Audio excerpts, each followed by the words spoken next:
17వ వచనంలో ఉన్నాము కదా. ఒకసారి చదువుకుందాం ఆ మాటని. నీవు దౌర్భాగ్యుడవును, దిక్కుమాలిన వాడవును, దరిద్రుడవును, గ్రుడ్డివాడవును, దిగంబరుడవునై ఉన్నావని ఎరుగక, నేను ధనవంతుడను, ధనవృద్ధి చేసి ఉన్నాను, నాకేమీ కొదవలేదని చెప్పుకొనుచున్నావు.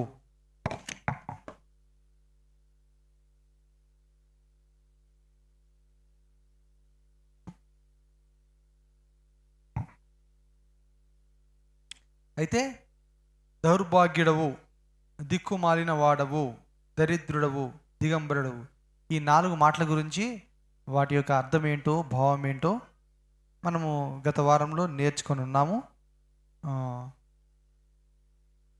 నీవు గ్రుడ్డి వాడవు అని ప్రభు అంటున్నాడంటే దాని భావం ఏంటో మనము ఇంకా ధ్యానం చేయలేదు. ఈ రోజున మనం దాని గురించి కొన్ని మాటలు ధ్యానం చేద్దాం. తర్వాత ఇంకా మనకు సమయం అనుకూలంగా ఉంటే కింద ఏం చెప్తున్నాడో ఆ విషయాలు కూడా మనం చూద్దాం.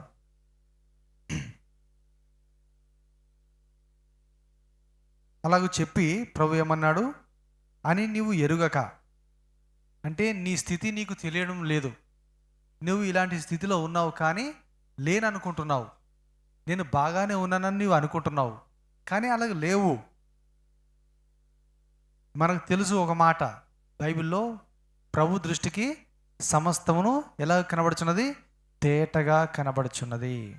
దేవుని దృష్టికి ఏమీ కూడా మరుగై లేదు. మనకు మరుగై ఉంటాయి అనేక విషయాలు, కానీ దేవునికి సమస్తమును తేటగా కనబడుచున్నది. దేవునికి స్తోత్రం చెప్తాం. హల్లెలూయా. మన ముఖము అద్దములో కనబడినట్టుగా దేవునికి మన హృదయం కూడా స్పష్టముగా కనబడుచు ఉన్నది. దేవునికి చాలామంది ఎలా కనబడుతున్నారంట? ముఖ్యంగా చెప్పాలంటే ఇక్కడ లవోదికీయలో ఉన్న సంఘము ఎలా కనబడుతున్నారంట? దౌర్భాగ్య స్థితిలో ఉన్నావు అని దేవుడు గద్దిస్తున్నాడు.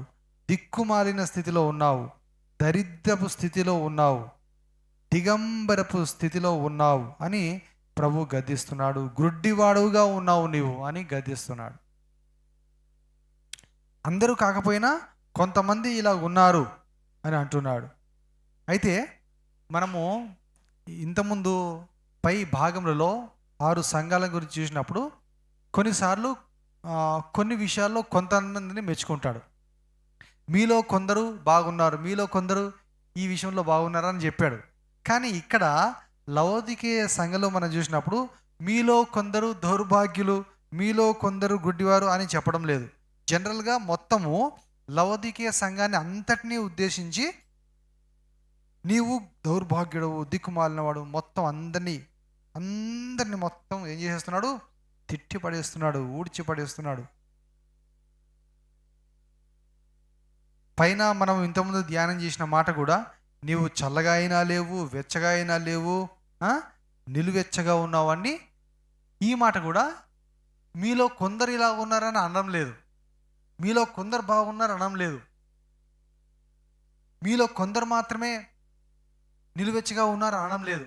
మొత్తం సంఘం అంతటిని ఉద్దేశించి ఇలా ఉన్నారు మీరు వారిని. అసలు ఈ సంఘాన్ని గురించి మనం చూసినప్పుడు మొత్తం సంఘం అంతటిని చాలా కఠినంగా మాట్లాడిస్తుంది. ఇంతకుముందు సంఘాల గురించి మనం చూసినప్పుడు కొన్ని విషయాల్లో కొంతమందిని సంఘంలో ఒక భాగాన్ని మెచ్చుకున్నాడు, ఒక భాగాన్ని గద్దించాడు. ఈ లవోదికీయలో ఉన్న సంఘాన్ని మాత్రం ఏ మాత్రం కనికరించట్లేదు, ఏ మాత్రం జాలి చూపించట్లేదు. కొంతమంది క్రైస్తవ పండితులు ఏం చేశారంటే రకరకాలుగా వీటిని కాలములకు అన్వయించారు. 7 సంఘాలు సంఘం యొక్క చరిత్ర ప్రారంభమైనప్పుడు మొదటి శతాబ్దం నుంచి కొన్ని శతాబ్దములు మొదటి సంఘానికి వర్తిస్తాయని, ఎఫెసీకి రాసిన సంఘానికి వర్తిస్తాయని, తర్వాత సంఘం ఇంకా కొంచెం కాలానికి, ఇంకో సంఘం ఇంకో కాలం ఇంకో సంఘానికి, అలాగూ ఈ 2000 సంవత్సరాల చరిత్రని 7 భాగాలుగా విభజించి 7 సమయాలకు వర్తింపజేసి ఈ లవోదికీయలో ఉన్న సంఘము దేవుడు ఏమైతే చెప్తున్నాడో అవి ఇప్పుడు చివరి కాలంలో ఉన్నటువంటి మనకు వర్తిస్తాయి అని ఆ విధంగా వివరించిన పండితులు కూడా ఉన్నారు. రకరకాలుగా విభజించారు, రకరకాలుగా అనువదించారు. లవదీకలో ఉన్న సంఘము నేటి కాలానికి సాదృశ్యంగా ఉన్నది అని అనేక మంది వ్యాఖ్యానం చెప్పారు, గ్రంథములు పుస్తకాలు రాశారు.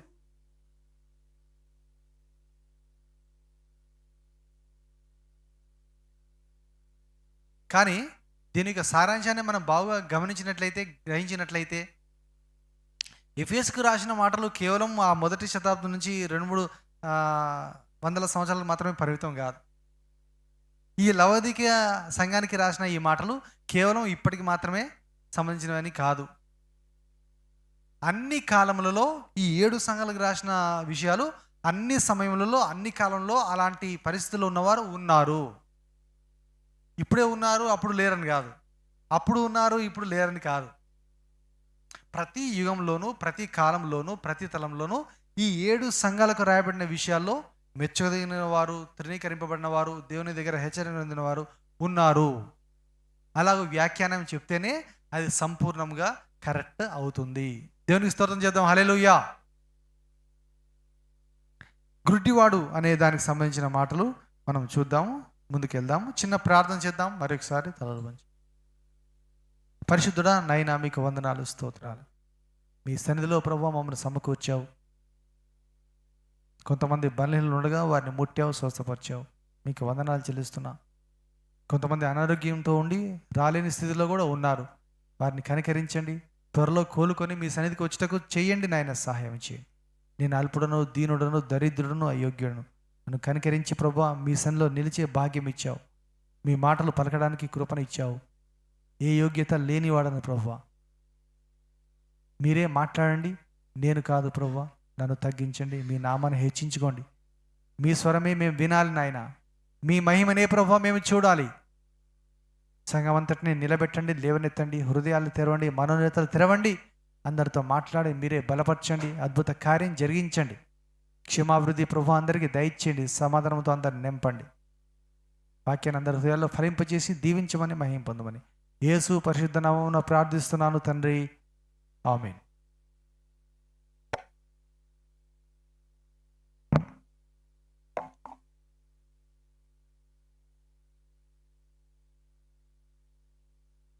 మనకు అందరికీ చూపు ఉన్నది కదా, అందరం చూస్తున్నాం, అన్ని విషయాలు చూడగలుగుతున్నాం. కానీ దేవుడు ఏమంటున్నాడు? నీవు గ్రుడ్డివాడవు అంటున్నాడు. నీవు చూస్తున్నావు కానీ సంగతులు నీకు కనబడట్లేదు, పరిస్థితులు నీకు కనబడట్లేదు. నీవు లోకంలో అనేక విషయాలు చూస్తున్నావు కానీ దేవుని చూడలేకపోతున్నావు. లోకంలో అనేక విషయాలు నీకు కనబడుతున్నాయి కానీ దేవుని మహిమని చూడలేకపోతున్నావు. దేవుని ఆలోచన గ్రహించలేకపోతున్నావు. దేవుని చిత్తం తెలుసుకోలేకపోతున్నావు. లోకంలో మనుషులు ఎలా ఉంటున్నారు, ఎంత ఘోరమైన పరిస్థితిలో ఉంటున్నారు, నీవు దేవునికి ఎంత దూరంగా ఉంటున్నావు నువ్వు తెలుసుకోలేకపోతున్నావు. నీ సహజమైన స్థితి నీకు కనబడట్లేదు. ఎంత ఘోరమైన తప్పిదంలో నీవు ఉంటున్నావో నీవు గ్రహించలేకపోతున్నావు. పైగా నేను బాగానే ఉన్నానని నువ్వు చెప్పుకుంటున్నావు. నాలో ఏ లోపము లేదని చెప్పుకుంటున్నావు. నీ బలహీనతను నీవు కప్పుపుచ్చుకొని నిన్ను నువ్వు సమర్థించుకుంటున్నావు. లోపల ఒక రకంగా ఉన్నావు, బయటికి మంచి వ్యక్తిగా కనబడుతున్నావు. చూపు ఉన్న వ్యక్తిలాగానే కనబడుతున్నావు, కానీ గుడ్డివాడిగా ఉన్నావు. చాలా సంగతులు నువ్వు చూడలేకపోతున్నావు, గ్రహించలేకపోతున్నావు, అర్థం చేసుకోలేకపోతున్నావు అంటున్నాడు. సరే, ఈ గుడ్డితనం విషయానికి వస్తే లేవి కాండంలో ఒక మాట దేవుడు రాయించాడు.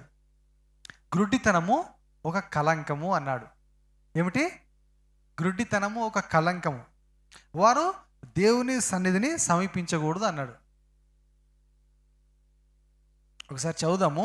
లేవియ కాండము 21:18 వచనం.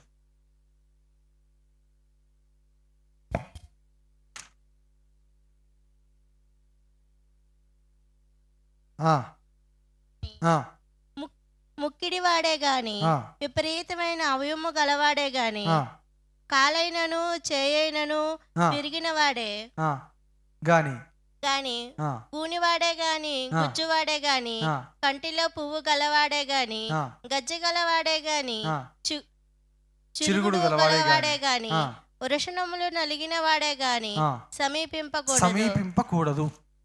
ఎక్కడ? దేవుని దగ్గరికి వారు సమీపించకూడదని చెప్తున్నాడు. నీ సంతతి వారిలో ఒకనికి కళంకం ఏదైనాను కలిగిన ఎడలా అతడు తన దేవునికి ఆహారం అర్పించుటకు సమీపించకూడదు. ఎలయనగా ఎవని యందు కళంకముండునో వాడు, అనగా ఇవన్నీ వివరించి చెప్పాడు. కళంకము, ఒక మచ్చ, ఒక డాగు, ఒక లోపము. ఏమిటంట ఆ కళంకం లోపములు? గురుడితనము, కుంటితనము, ముక్కిడి, విపరీతమైన అవయములు గలవాడు. కొంతమందికి ఉంటాయి కదా 6 వేళ్ళు, 6x4, 5x4 కాకుండా 6x4 ఉంటాయి కొంతమంది, రకరకాలుగా. కాలు, చేయి విరిగిన వాళ్ళు, ఇవన్నీ అంగవైకల్యము ఏమైతే చెప్తున్నాడు. ఇది కళంకం అంటున్నాడు. అంటే గురుడితనము కూడా ఒక కళంకముగా చేర్చాడు. కానీ మామూలుగా శరీరరీతిగా గుడ్డిగా ఉన్నటువంటి వారికి ఒక హెచ్చరిక చేశాడు దేవుడు. ఆ 19వ అధ్యాయంలో మనం ఈ మధ్య పరిశుద్ధత ఏంటి అంటే ఏమిటి, దేవుడు పరిశుద్ధుడే మాట జ్ఞాపకం చేసుకున్నప్పుడు దాంట్లో అన్ని రాశాడు. పరిశుద్ధముగా ఉండుట అంటే ఏంటి, ఆ పరిశుద్ధత కలిగి ఉండుట అనేటటువంటి వాటిలో అనేక విషయాలు ఏవైతే చెప్పాడో, ఇలాగ మీరు ఉంటే పరిశుద్ధంగా ఉంటారు అని చెప్తూ ముసలి వాని దగ్గర మీరు లేచి నిలబడండి అని చెప్పాడు. ఇంకొకటి, గుడ్డివాడు వెళ్తున్నప్పుడు వానికి అడ్డము వేయకండి అని చెప్పాడు. హల్లెలూయా. గుడ్డివాడు వెళ్తున్నప్పుడు వాడికి అడ్డం వేయకండి అంటే కొంతమంది పోకిర్లు ఉంటారేమో మనకి.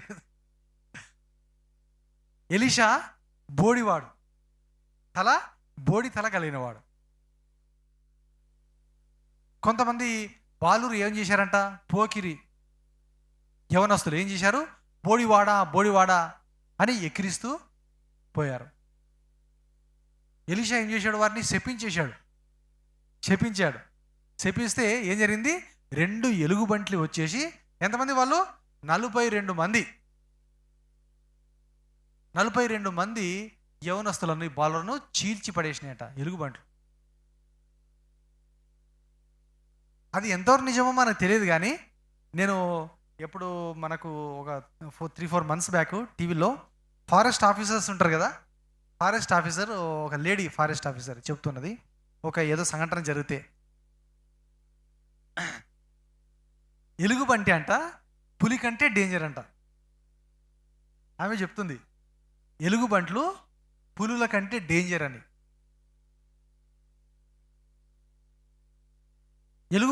రెండు ఎలుగుబంట్లు వచ్చేసి 42 మందిని వాళ్ళను చీల్చి పడేసాయి. ఎందుకు? ఆ దైవజనుని విక్రిస్తున్నందుకు. ఇందాక ధనంజయ్ 2-3 ఉదాహరణలు చెప్పాడు. కాబట్టి మనకు తెలియదు, మనము ఏదేదో మాట్లాడవచ్చు, ఏదేదో అనవచ్చు. కానీ దేవుడు, ఇప్పుడు ఒక మాట వాడుతుంటారు, రాజకీయ నాయకులు వాడుతూ ఉంటారు, ఫలానా వ్యక్తి పైన వీళ్ళు పగ తీర్చుకుంటున్నారు, ప్రతీకారం తీర్చుకుంటున్నారు అంటుంటారు. అయితే ఈ అధికారంలో ఉన్న వాళ్ళు ఏమంటుంటారు, మేమేమి చేసేది ఏం లేదండి, ఆ న్యాయ వ్యవస్థలో ఉన్న వాళ్ళు వాళ్ళ పని వాళ్ళు చేసుకుంటూ పోతున్నారు అంటుంటారు. జడ్జిలు, లాయర్లు వాళ్ళ పని వాళ్ళు చేసుకుంటున్నారు అంతే అంటారు.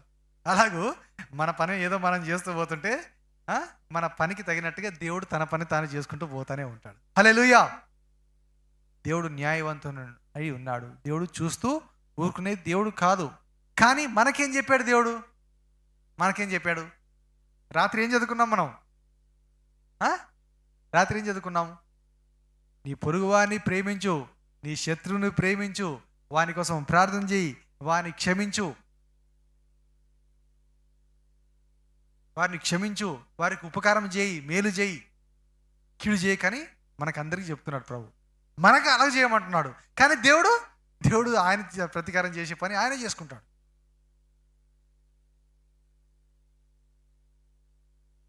మన ధనంజయ్ ఒక క్లిప్పింగ్ ఫార్వర్డ్ చేశాడు కదా, మరి సేవకుడే ఉండొచ్చు, లేకపోతే సువార్థికుడో ఏదో మనకు తెలియదు. 4 ఆయన యవనస్తుడిగానే ఉన్నాడు, కానీ అంటే అంత క్లియర్గా అందులో తెలియట్లేదు ఆయన వయసు. కానీ మిగతా 4 యవనస్తులు ఆ సుత్తెల్లాగా ఉన్నాయి, పెద్దగా బరువైనవి, ఎట్లా కొడుతున్నారు.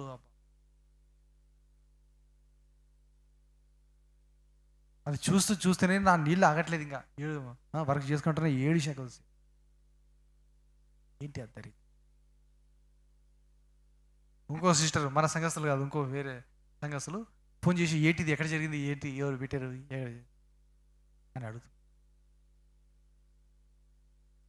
కరుణామయుడు సినిమా చూసినటువంటి స్టార్టింగ్లో 1 to 2, 3 టైమ్స్ చూసినప్పుడు ఏడుపు వచ్చింది బాగా. యేసు ప్రభు యొక్క సీన్ అంతా కూడా జరుగుతున్నప్పుడు. తర్వాత చూసినప్పుడు అంతేమో ఏడుపు రావట్లేదు ఇంకా. చూసాం చాలాసార్లు. కానీ ఇలాంటి ఈ సంఘటన చూసినప్పుడు ఎంత ఏడుపు వచ్చింది. ప్రభు ఏమో క్షమించండి అన్నాడు, కానీ నేను అప్పుడే ఏమన్నా తెలుసా, నిజంగా చెప్తున్నా, ప్రభువా ఈ దుష్టులను శిక్షించు నాయన అన్నా. ప్రభువా ఈ దుష్టులను వదిలిపెట్టకు ప్రభువా, వదిలిపెట్టొద్దు నాయన, వారిని కఠినంగా బుద్ధి చెప్పు నాయన, శిక్షించు నాయన అని నా నోటి నుంచి వచ్చేసింది. ఇట్లా తయారైపోయారు మనుషులు. అంటే ఆ పరిస్థితిలో మనం ఉన్నప్పుడు మనకు క్షమించే మాటలు రావు.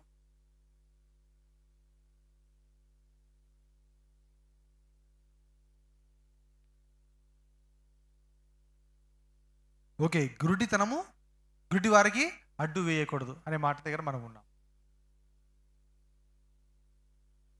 అదొక కళముఖంగా మనకు కనబడుతున్నది. మరి అలాంటప్పుడు మనందరినీ కూడా ప్రభు గుడ్డివార్లారా అని అంటున్నాడంటే, మీలో లోపం ఉన్నది, మీరు కలంకము కలిగి ఉన్నారు, ఆత్మ సంబంధముగా గుడ్డివారుగా ఉన్నారు, అనేక సంగతులు చూడలేకపోతున్నారు, గ్రహించలేకపోతున్నారు, వివేచించలేకపోతున్నారు అని అంటున్నాడు. మనం ఏం చేస్తే గుడ్డి వాళ్ళము, ఏం చేస్తే మనం గుడ్డి వాళ్ళము? బైబిల్లో చాలా మాటలు ఉన్నాయి. ఎందుకు గుడ్డివాడని బైబిల్ మనుషులను పిలుస్తుంది అనే మాటలు కొన్ని చూద్దాం. మొదటి విషయము లంచము. చెప్పండి ఏమిటి మొదటి విషయం? ఏమిటి? లంచము. ఎవరైతే లంచం తీసుకుంటారో వారందరు గుడ్డి వాళ్ళే అని బైబిల్ చెప్తున్నది. నిర్గమకాండము 23:8 చదవండి త్వరగా.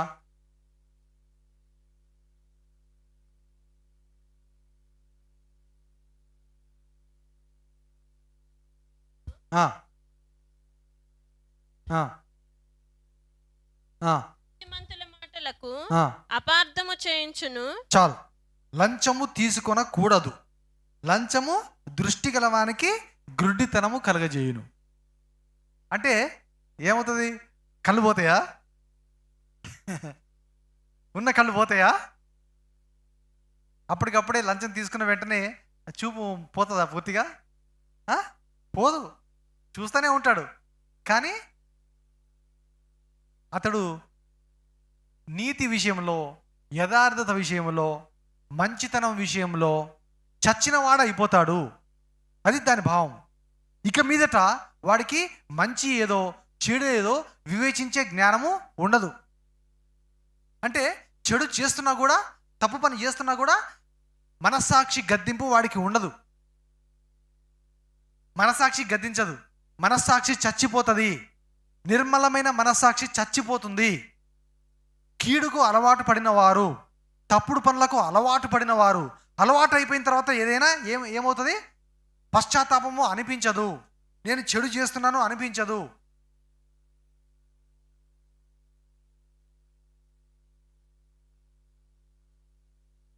అందుకే వాడు ఏమైపోయినాడంట?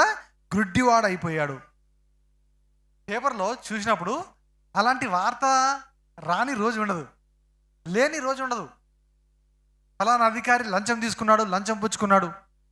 పోలీసులే కావచ్చు, రెవెన్యూ డిపార్ట్మెంట్ కావచ్చు, ఎంఆర్ఓ డిపార్ట్మెంట్ కావచ్చు, సర్పంచులు కావచ్చు, పంచాయతీలో కావచ్చు.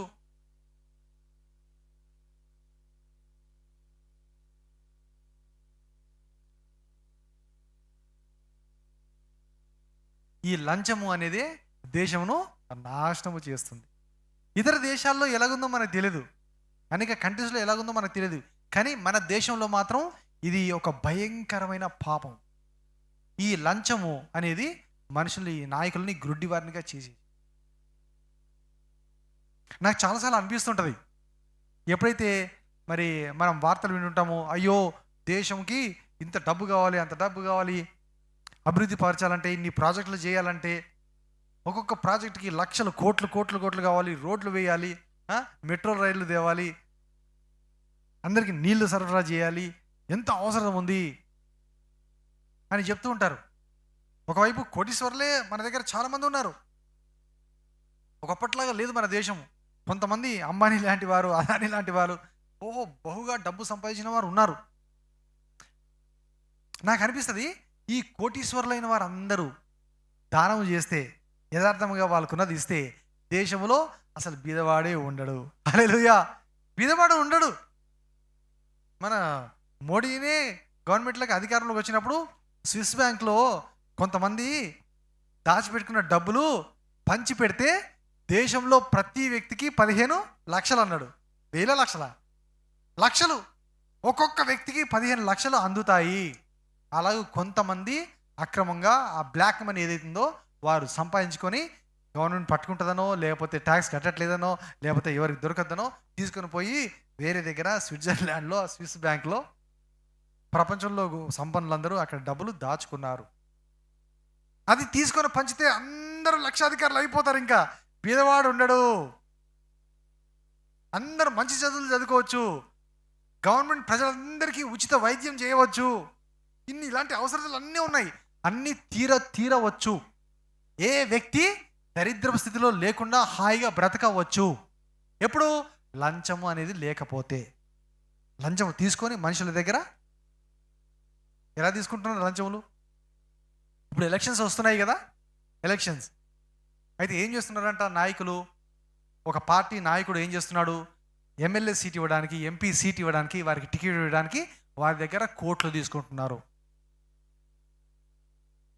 ఒక లైవ్లో వెళ్ళినా పర్వాలేదు, కానీ మన ఏపీలో టీడీపీ కానీ ఆ యొక్క పార్టీల వాళ్ళు, దాంట్లో పార్టీలో ఉన్నటువంటి కొంతమంది పార్టీని వదిలిపెడుతూ ఏమంటున్నారు?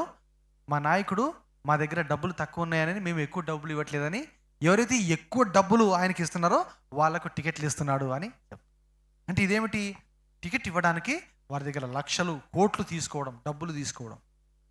ఇన్ని డబ్బులు ఎక్కడికి పోతున్నాయి? డబ్బులు లేకుండా, కోట్లు ఖర్చు పెట్టకుండా మనం ఎలక్షన్ నిర్వహించలేమా అంటే అలాంటి పరిస్థితి అయిపోయింది. మొత్తం ప్రభుత్వం అంతా, నాయకులంతా మొత్తం ఇదే వ్యవస్థలో మునిగిపోయారు. గుడ్డివారు అయిపోయారు. సమాజాన్ని గుడ్డిగా చేసేస్తున్నారు. ప్రజలు బీదలైన వారు ఇంకా బీదలైపోతున్నారు, కోటీశ్వరులైన వారు ఇంకా కోటీశ్వరులు అయిపోతున్నారు. ప్రజలకి, నాయకులకు, సామాన్య ప్రజలకి మధ్య గ్యాప్ అనేది ఎక్కువైపోతున్నది. కారణం ఏమిటి? ఈ లంచము, ఈ డబ్బు ఏం చేస్తుందంట? మనిషి కళ్ళకు గుడ్డితనం కలుగజేస్తుంది.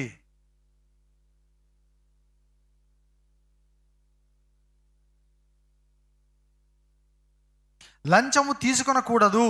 లంచము దృష్టి గలవాని వానికి గుడ్డితనము కలగజేసి నీతిమంతుల మాటలకు అపార్థము చేయించును.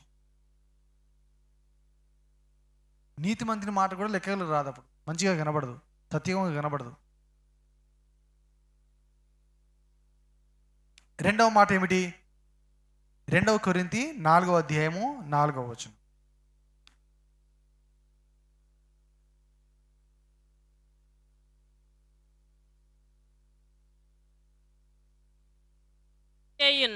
దేవుని స్వరూపి అయ్యున్న క్రీస్తు మహిమను కనపరచు సువార్త ప్రకాశము వారికి ప్రకాశింపకుండు నిమిత్తము ఈ యుగ సంబంధమైన దేవత అవిశ్వాసులైన వారి మనోనేత్రములకు గుడ్డితనము కలుగజేసెను.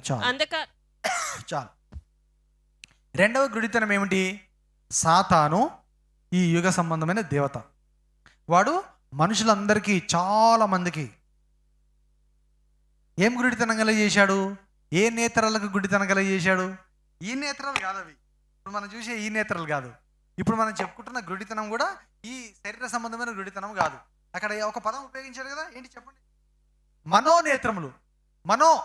మనస్సుకు సంబంధించినవి, ఆత్మకు సంబంధించినవి, అంతరంగ పురుషునికి సంబంధించినవి. ఈ శరీరానికి సంబంధించిన గుడ్డితనం కాదది. ఈ చూపు గురించి కాదది చెప్పేది. మనోనేత్రములకు సత్యము తెలుసుకోకుండా, నిజ దేవుడు తెలుసుకోకుండా, రక్షకుని తెలుసుకోకుండా చెడు పనులకు నీతి క్రియలకు భేదము సరిగా కనుగోకుండా వారు ఏది చేసినా కూడా వారి మనస్సాక్షిని గద్దించే స్థితిలోనికి తీసుకోకుండా చేస్తున్నాడు ఈ యుగ సంబంధమైన దేవత.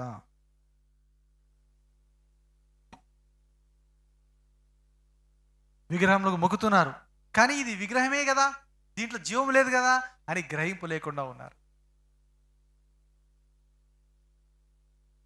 గుళ్ళకు వెళ్తున్నారు, గుడి దగ్గర మొక్కుకుంటున్నారు, మళ్ళీ తర్వాత వెళ్ళిపోయి ఏం చేస్తున్నారు?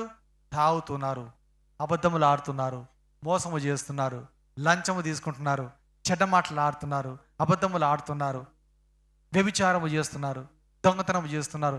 ఇవన్నీ చేస్తూ లోకానుసారంగా ఉంటూ మరలా మేము దేవునికి మొక్కుతున్నాము, గుడికి వెళ్తున్నాము, భక్తి కలిగినాము అని చెప్పుకుంటున్నారు. కానీ దేవుని దగ్గరికి మొక్కుకుంటున్నాము, దేవుని దగ్గర వెళ్తున్నాము కాబట్టి ఈ పనులు చేయొద్దు, ఇవి చెడు పనులు, ఇవి చేస్తే దేవుడు మెచ్చడు, దేవుడు ఇష్టపడడు అనేటువంటి వివేచన లేకుండా ఉన్నారు.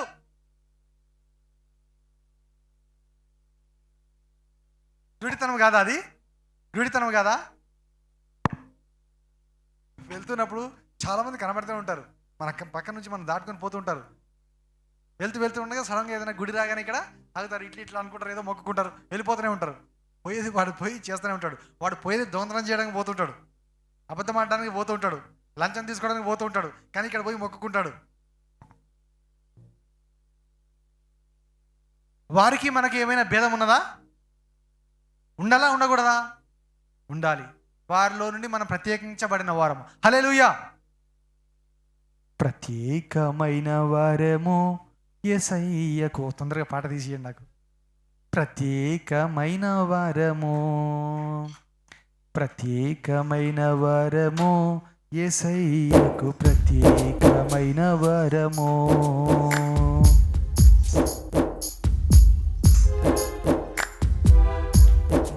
అందరు కలిసి పాడు. ప్రత్యేకమైన వారము యేసయ్యకు, ప్రత్యేకమైన వారము, ప్రత్యేకమైన వారము భూమిలో, ప్రత్యేకమైన వారము. సృష్టినంతటిని మాటతో చేసెను గాని నన్ను మాత్రము చేతితో చేసెను. సృష్టినంతటిని మాటతో చేసెను గాని నన్ను మాత్రము చేతితో చేసెను. నన్ను మాత్రము చేతితో చేసెను. ప్రత్యేకమైన వరము యేసయ్యకు, ప్రత్యేకమైన వరము, ప్రత్యేకమైన వరము యేసయ్యకు, ప్రత్యేకమైన వరము. సాతాను తలను చితుకా ద్రోకెను, శత్రువుపై అధికారమిచ్చెను. సాతాను తలను చితుకా ద్రోకెను, శత్రువుపై అధికారమిచ్చెను. శత్రువుపై అధికారమిచ్చెను. ప్రత్యేకమైన వరము యేసయ్యకు, ప్రత్యేకమైన వారము, ప్రత్యేకమైన వరము యేసయ్యకు, ప్రత్యేకమైన వరము. చాలు. మా సువార్త మరుగు చేయబడిన ఎడల నశించుచున్న వారి విషయంలోనే మరుగు చేయబడి ఉన్నది. మనం సువార్త చేస్తున్నాం, ప్రకటిస్తున్నాం, బోధకులు ఉన్నారు, మన కళ్ళ ముందే వందల కొద్ది, వేల కొద్ది సువార్థికులు, సంఘ కాపర్లు ఉన్నారు. దేశంలో ఎన్ని వేల మంది ఉన్నారో. మన దేశంలో ఉన్నంతమంది వేరే దేశంలో ఉన్నారో లేదో, అమెరికాలో ఉండవచ్చు బహుశా. కొన్ని దేశాల్లో సువార్త లేదు, కొన్ని దేశాల్లో పర్మిషన్ లేదు, ఇలా ఉన్నది. అన్ని దేశాల్లో ఒకే విధంగా పరిస్థితి లేదు. కానీ సువార్త ప్రకటిస్తున్నాము. మా సువార్త మరుగు చేయబడిన ఎడల, ఒకవేళ నశించుచున్న వారి విషయంలోనే మరుగు చేయబడి ఉన్నది. మనం ప్రకటిస్తూనే ఉన్నాము, చెప్తానే ఉన్నాం, మన కళ్ళ ముందే మన చుట్టూ ఉన్న వారందరికీ ప్రకటిస్తూనే ఉన్నాం. ఎంతమంది పొంగ ఉండేది మనకి పైన, రేకులు ఉన్నప్పుడు చర్చ్ పైన ఏముండేది? పొంగ. ఆ పొంగ ఉంటే ఏమవుతుంది? ఓ మొత్తం వీధులన్నీ కూడా వినబడుతుంది. వాక్యం ప్రతి వారం పొంగలో అంతమందికి వినబడుతుండేది. ఇప్పుడు ఏమైపోయింది, పొంగలు పెడితే వారికి ఇబ్బంది అవుతున్నది. మనం ఓన్లీ మనకు వినబడేటట్టుగా పెట్టుకుంటున్నాం. జస్ట్ కింద బయటికి కూడా వినబడట్లేదు అనుకుంటా నాకు తెలిసి. ఏం జాయ్, వినిపిస్తుందా బయటికి? కొంచెం ఏదో వినిపిస్తుంది. ఈ మధ్య ఒక 2-3 years బ్యాక్ ఎప్పుడో మా ఇంటి పక్కన ఉన్న వాళ్ళే వాళ్ళు ఆ పిల్లోడు వచ్చేసి సౌండ్ తగ్గియండి అని వచ్చి ఇక్కడ దాకా వచ్చి చెప్పాడు కదా, మీకు జ్ఞాపకం ఉందో లేదు?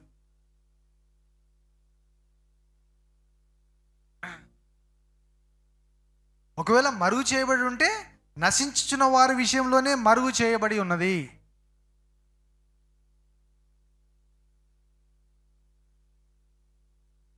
మీలో చాలామంది ఇంతకుముందు హైందవ కుటుంబాల్లో ఉన్నవారే కదా, ప్రభుని స్వీకరించారు, దేవుడు మిమ్మల్ని రక్షించాడు. హల్లెలూయా. ఏం పార్వతి సిస్టర్, అవునా కదా? దేవుని నమ్ముకున్న తర్వాత, ప్రభుని స్వీకరించిన తర్వాత ఇప్పుడు ఎలాగ ఉండాలి? మనము పూర్తిగా దేవునికి లోబడి ఉండాలి, పూర్తిగా దేవునిలో ఉండాలి. సగము లోకములో ఉండకూడదు, సగం దేవునిలో కాదు. అదే మనం లాస్ట్ వీక్ అంతకుముందు వారం నేర్చుకున్న విషయము. నిలువెచ్చిన స్థితి, వెచ్చగానైనా ఉండాలి, చల్లగానైనా ఉండాలి. ఉంటే లోకంలో అయినా ఉండండి, లేకపోతే దేవునిలోనే ఉండండి. దేవునిలో ఉండుటంటే యేసులో ఉండుట. ఎందుకు? యేసు ప్రభువే నిజమైన దేవుడు. హల్లెలూయా. యేసు ప్రభువే నిజమైన రక్షకుడు. యేసు ప్రభువే పరలోకానికి నిజమైన దారి, మార్గము. దేవునిలో ఉండుట అంటే యేసు ప్రభువు ఉండుట. ఇంకా మిగతా మరి ఏదైనా సరే, నేను బొమ్మకు మొక్తా అన్నా, విగ్రహానికి మొక్తా అన్నా, దేవునికి మొక్తా అన్నా, దేవతలకు మొక్తా అన్నా కూడా దేవునిలో ఉన్నట్టు కానే కాదు అని అంటున్నాడు వాక్యంలో. హల్లెలూయా. యేసు ప్రభువులో ఉంటేనే దేవునిలో ఉన్నట్టు, యేసు ప్రభువులో ఉంటేనే పరిశుద్ధంగా ఉన్నట్టు. యేసే సత్యము కాబట్టి, యేసే మార్గం కాబట్టి, యేసే జీవము కాబట్టి, యేసే మనందరి కోసం ప్రాణం పెట్టాడు కాబట్టి, యేసే అందరి కోసం చనిపోయాడు కాబట్టి, ఇంకా ఎవరు ఈ ప్రపంచంలో మనిషి కోసం ప్రాణం పెట్టలేదు కాబట్టి.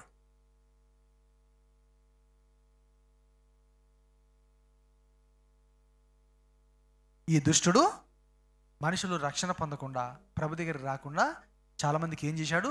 గ్రుడ్డితనంగా చేశాడు. ఇప్పుడు చాలామంది హింసిస్తున్నారు కదా, సేవకులను హింసిస్తున్నారు, సంఘాలు పాడు చేస్తున్నారు, మందిరాలు కూలగొడుతున్నారు. నాకు అనిపించింది, కూలగొడుతున్నారు, పడగొడుతున్నారు, కాల్చివేస్తున్నారు, ఈ దేవాలయాన్ని కూల్చివేస్తున్నారు. అప్పుడు యేసు ప్రభు ఉన్నప్పుడు కూడా యేసు ప్రభు తన దేహాన్ని గురించి చెప్పుకుంటున్నాడు. కానీ వాళ్ళు ఏమనుకున్నారు? ఈ దేవాలయాన్ని ఎన్ని సంవత్సరాలు కట్టారు? 46 సంవత్సరాలు కట్టారయ్యా. ఇన్ని సంవత్సరాలు పట్టింది ఈ దేవాలయాన్ని కట్టడానికి. దీన్ని పడగొట్టండి, కూలగొట్టండి, 3 రోజులు లేదని అంటాడేంటి ఈయన అని అంటున్నారు. అంటే వాళ్ళు ఏం మాట్లాడుతున్నారో వారికి అర్థం కావట్లేదు, సత్యం గ్రహించలేకపోతున్నారు. కానీ యేసు ప్రభు అన్నాడు, అది నా దేహమును అనేటువంటి దేవాలయం. ఈ దేహం ఇది నిజమైన దేవాలయం. ఈ దేవాలయాన్ని మనం కట్టుకుంటూ వస్తున్నాం 30 సంవత్సరాల నుంచి. చిన్నగా కొంచెం చిన్నగా ఫస్ట్ అక్కడ కింద చిన్న రేకులతో ఉన్నది. అంతకుముందు చర్చే లేదు. అక్కడ కింది బస్తీలో ఉన్న ఒక ఇంట్లో 2 రూమ్లు, అవి కూడా నీట్గా ఉండేవి కాదు తెలుసా, నీట్గా ఉండేవి కాదు. ఇట్లా కొంచెం మెట్ల ఎక్కి పైకి ఎక్కిన తర్వాత కొంచెం ఓపెన్ ఏరియా లాగా ఉండి, అంతా గడ్డి ఉండి, చీమలు కానీ చెదలు కానీ బట్టి గోడలు చెదలు పట్టేసి, గోడలు నీట్గా లేవు, కలర్ లేదు, నీట్గా లేదు.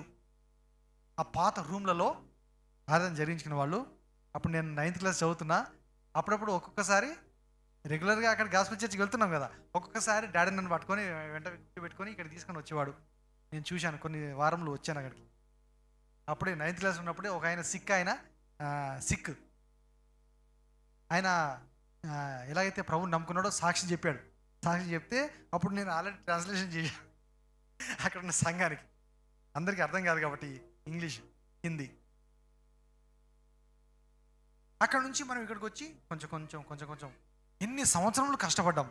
30 సంవత్సరాలకు పైగా సంఘస్థులందరూ, అప్పుడున్నవారు, ఇప్పుడున్నవారు, వెళ్ళిపోయిన వారు అందరూ తలాకు చేస్తూనే వచ్చారు. అందరు చేస్తే మనకి ఇప్పుడు ఈ స్థితిలో ఉన్నాం.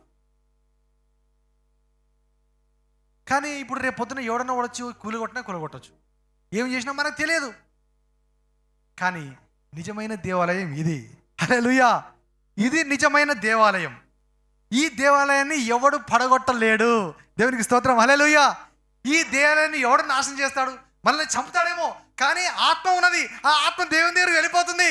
అది ఎవడు చంపనేరడు, దాన్ని ఎవడు నాశనం చేయనేరడు. హల్లెలూయా. దీన్ని మనం కాపాడుకోవాలి. ప్రజలు ఈ మందిరాలు కూలగొట్టొచ్చేమో, కానీ ఈ మందిరాన్ని పరిశుద్ధంగా కాపాడుకుంటా మన చేతిలో ఉంది. ఎవడు దీన్ని నాశనం చేయలేడు, ఎవడు బలవంతంగా దాన్ని హతము చేయలేడు. హల్లెలూయా. మన చేతిలో ఉంది, నీ చేతిలో ఉంది. నీ దేవాలయాన్ని కాపాడుకోవడం నీ చేతిలో ఉంది. నా దేవాలయాన్ని కాపాడుకోవడం నా చేతిలో ఉంది. దేవునికి స్తోత్రం చేద్దాం. హల్లెలూయా. నీవు అప్పగిస్తే, సాతానుకు అప్పగిస్తే తప్ప, సాతాను మాట వింటే తప్ప, నమ్మకత్వాన్ని వదులుకుంటే తప్ప, యథార్థమైన జీవితాన్ని వదులుకుంటే తప్ప ఎవడు నిన్ను ముట్టలేడు. దేహాన్ని ముడతారేమో, ఆ దేహంలో ఉండే పరిశుద్ధాత్మ, మనలో దేవుడు పెట్టినటువంటి ఆత్మ, దాన్ని నరక పాత్రను చేయడానికి దుష్టుని వల్ల కాదు. హల్లెలూయా.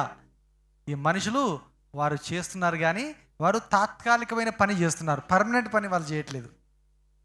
దేవుని ఎదురు నుండి సమాజమును, క్రైస్తవమును, జనాలని దూరం చేయడానికి బలవంతంగా ప్రయత్నాలు చేస్తున్నారు. కానీ దేవుడు తన మహాకృపను బట్టి మనల్ని కాపాడుతున్నాడు, రక్షిస్తున్నాడు. అందుకే రాత్రి కూడా జ్ఞాపకం చేశాను, ఇది అనుదిన పోరాటము, ప్రతి దినం పోరాటము, జీవితాంతం మనకుండే ఈ పోరాటం. ఏమాత్రమైనా కొంచెం లూజ్గా వదులుకున్నామా, విడిచిపెట్టామా, సైతాను ప్రవేశిస్తాడు, దూరుతాడు. మనల్ని మరలా గుడ్డివారిగా చేయడానికి, దేవునికి దూరం చేయడానికి ప్రయత్నం చేస్తానే ఉంటాడు. ప్రతి విశ్వాసి వెంటనే ఉంటానే ఉంటాడు, ప్రక్కన ఉంటానే ఉంటాడు. నువ్వు ప్రార్థన పక్కకి పెట్టేశావా, బైబిల్ పక్కకి పెట్టేశావా, సంఘాన్ని పక్కకి పెట్టేశావా, అయిపోయింది స్టార్ట్. అప్పుడు స్టార్ట్ చేస్తాడు వాడు నీ జీవితంతో ఆడుకోవడం. అందుకే సంఘము విడిచిపెట్టకూడదు, దైవజనుని విడిచిపెట్టకూడదు, ప్రార్థన విడిచిపెట్టకూడదు, వాక్యము విడిచిపెట్టకూడదు, పరిశుద్ధత విడిచిపెట్టకూడదు, సహవాసం విడిచిపెట్టకూడదు. ఇది గొప్ప మర్మము, గొప్ప అవకాశము, గొప్ప ఏర్పాటు ప్రభు మనకు చేశాడు. దేవునికి స్తోత్రం చెప్దాం. హల్లెలూయా. మూడోది ఏంది? 1 యోహాను పత్రిక 2వ అధ్యాయం.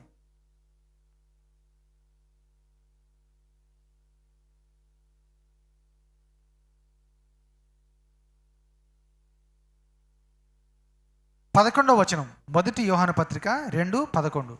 తన సహోదరుని ద్వేషించువాడు చీకటిలో ఉండి చీకటిలో నడుచుచున్నాడు. చీకటి అతని కన్నులకు గుడ్డితనము కలుగజేసిన గనుక తాను ఎక్కడికి పోవచ్చున్నాడో అతనికి తెలియదు. చాలు. ఇప్పుడు మనకు కళ్ళు ఉన్నాయి, మనం చూస్తున్నాం, అవునా? ఇక్కడే ఉన్నారా అందరూ? ఎవరు పనిలో వాళ్ళు బిజీగా ఉన్నారు. పెన్నులు పట్టుకునేవారు పెన్నులు, డ్రాయింగ్ చేసేవాళ్ళు డ్రాయింగ్, హోంవర్క్ చేసేవాళ్ళు హోంవర్క్, ఫోన్ చూసేవాళ్ళు ఫోను. ఇప్పుడు మనం దృష్టి ఉంది, మనం చూస్తున్నాం. కానీ ఏం జరుగుతుంది? చీకటి అయింది, లైట్స్ లేవు, కట్టిక చీకటి ఉంది. అప్పుడు మనకు కళ్ళు ఉండి కూడా ఏమైనా ప్రయోజనం ఉందా? ఏమి కానీ జంతువులకు ఏమవుతుందంట? జంతువులు, సింహములు కానీ ఇంకా అనేక రకాల జంతువులు కానీ వాటికి రాత్రిపూట ఎక్కువ కనిపిస్తుందంట. మనకంటే వాటికి రాత్రిపూట చాలా బాగా కనబడతాయంట. పగలపూట కంటే రాత్రిపూట వాటికి ఎక్కువ కనిపిస్తుందంట. అందుకే రాత్రిపూట అవి ఏం చేయాలి, పగలంతా బాగా పడుకొని రాత్రిపూట లేచి ఇంకా వేటాడడం స్టార్ట్ చేస్తుంటాయి. వీళ్ళు ఈ డిస్కవరీ ఛానల్లో వీళ్ళు ఏం చేస్తుంటారు, ఇలా కనబడదు కదా, వీళ్ళు ఆ ఫ్లాష్ లైట్ వేసుకొని లైట్ వేసుకొని ఆ జంతువుల్ని దూరం నుంచి వెంబడిస్తూ అవి ఎలా వేటాడుతున్నాయి అనేది చూస్తూ ఉంటారు. ఆ సింహములు బయలుదేరుతాయి, అది ఏదైతే దున్నపోతు, తెలంగాణలో మేము బర్రె అంటాం, మీరు ఆంధ్ర సైడ్ ఏమంటారు దాన్ని? గేదె అంటారు, ఇంకా దున్న అంటారు. అది అసలే నల్లగా ఉంటుంది. తెల్లగున్న బర్రెలు ఉంటాయి ఏమన్నా? అన్నీ నల్లగానే ఉంటాయి. అసలే చీకటి, అసలే రాత్రి, అది ఎక్కడ కనబడుతుంది? కానీ వీటికి కనిపిస్తాయంట, సింహాలకు కనబడతాయంట, ఇంకా పులులకు కానీ ఇలాంటి జంతువులకు రాత్రిలో మనకంటే 10 times సమ్ 20 times ఎక్కువ పవర్ఫుల్ ఉంటాయంట వాటి దృష్టి, వాటి ఐసైట్ ఈ కొన్ని జంతువులకి. అన్ని జంతువులు అలాగే ఉండొచ్చు, మనకు తెలియదు. ఎవరు కనపడరు కదా మనకు. అలాంటప్పుడు ఏమవుతుంది, మనం ఎక్కడికి పోతున్నామో తెలియదు, ఏది దారో తెలియదు, ఎక్కడ గడ్డి ఉంది, ఎక్కడ ముళ్ళు ఉన్నాయి, ఏది దారి అనేది మనకు ఏమీ అర్థం కాదు. అదే మాట ఇక్కడ చెప్తున్నాడు, చీకటి అతని కన్నులకు గురితనము కలిగజేశాను కనుక. అంతకుముందు మాట, చీకటిలో ఉండి చీకటిలో నడుచుచున్నాడు, చీకటి అతని కన్నులకు గురితనం కలిగజేశాను. అనగా అతడికి చూపు ఉంది, కానీ ఆ చీకటి వలన అతడు ఏం చేయలేకపోతున్నాడు, చూడలేకపోతున్నాడు. మనకు ఎవరు కనబడదు చీకటిలో. అయితే దాన్ని ఆత్మ సంబంధముగా ఏమి అర్థం చెప్తున్నాడు, తన సహోదరుని ద్వేషించువాడు చీకటిలో ఉన్నాడు, చీకటిలో ఉండి చీకటిలో నడుచుచున్నాడు, చీకటి అతని కళ్ళకు గుడ్డితనము కలగజేసెను గనుక తాను ఎక్కడికి పోవచ్చున్నాడో అతనికి తెలియదు. ఇప్పుడు ఈ చీకటి ఏమిటి?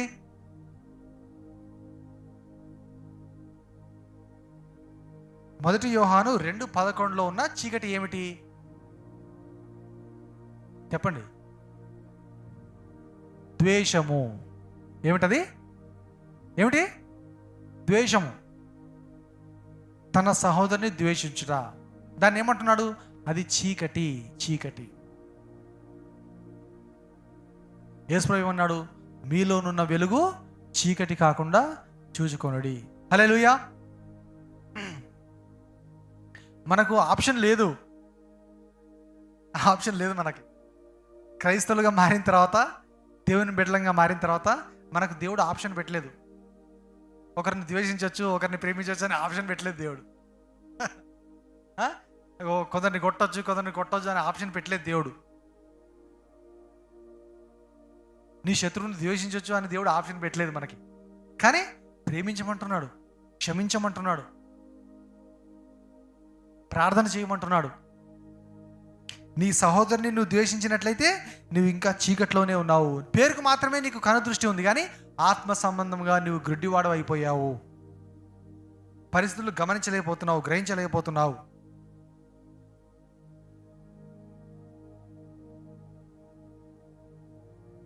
ఇలాగూ మనల్ని హింసించే వారిని, క్రైస్తవులను హింసించే వారిని మనము లోపల మనకు కోపం ఉంది, మనం తిట్టుకుంటున్నాం, అది చేసుకుంటున్నాం, దానికి ఒక కారణం ఉంది. కానీ మామూలుగా అయితే ఈ రోజుల్లో మనం చూసినప్పుడు సొంత కుటుంబాలలోనే ఏమిటి? సొంత కుటుంబాలలోనే ద్వేషము, సొంత ఇంటిలోనే ద్వేషము. ఈ వాక్యం వింటుంటాడేమో మా ఫ్రెండ్, వింటుంటాడేమో, బహుశా ఈయన మళ్ళీ కాల్ చేస్తాడేమో తెలియదు. మా ఏసీస్ ఇవన్నీ సమకూర్చిన ఫ్రెండ్ అని చెప్పాను కదా, క్లాస్మేట్ అని. చాలా రోజుల నుంచి సొంత తమ్ముడే, కానీ మాట లేదు, ఏం లేదు. ఏంది రజనీకాంత్ ఏం సంగతి అంటే, ఇట్లా వాడు మరి అంతా మొండిగా ప్రవర్తిస్తాడు. మరి వాళ్ళ ఇల్లు, సొంత ఇల్లు అక్కడ ఓల్డ్ ఎంబైజీలో ఉంది, మా ఇంటి వెనకాల సైడ్. వాళ్ళ డాడీ చనిపోయాడు ప్రెసిడెంట్. ఇప్పుడు వాడు ఇంకా మ్యారేజ్ కూడా కాలేదండి. వీళ్ళేమో ఇక్కడ న్యూ ఎంబైజీ